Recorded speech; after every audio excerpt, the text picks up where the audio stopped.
Moussaka is one of my favourite dishes in the whole world. It is a labour of love to make, but it is so worth it, so today I'm going to show you how I make mine.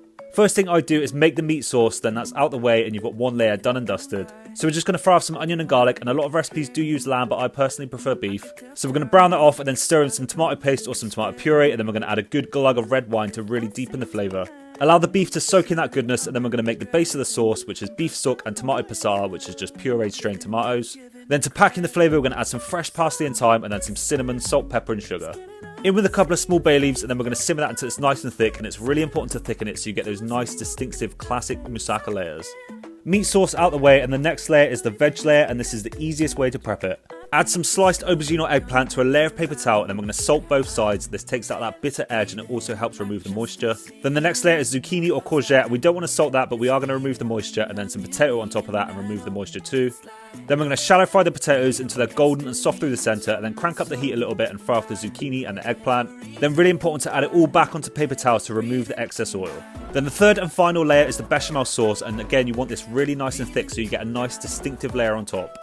So we're going to melt in some butter and then stir in some flour and whisk in some milk until it's fully smooth. Then season with some salt, nutmeg and white pepper. Then most hard cheeses work nicely in this. I use pecorino, but you can use kefalotteri, I hope I said that right, if you can get your hands on it. Then a key ingredient to this is adding a couple of egg yolks. This will add a really gentle richness, but it also helps thicken the layer as it bakes. Then a nifty little trick is to scoop some of that out and add it to your meat sauce, and that helps bind everything together. Then finally we're going to stack the moussaka, and here's how I like mine. The first layer we're going with potato because it gives you a nice sturdy base and all the flavours trickle down and get soaked up by the potato. We're going to season each layer with salt, pepper, pecorino and parsley. Then next up we've got our zucchini or courgette, and then we're going to go with half of your eggplant or aubergine. You want it really nice and compact so there's no gaps. Then we're going to add our meat sauce and the second half of your eggplant or aubergine.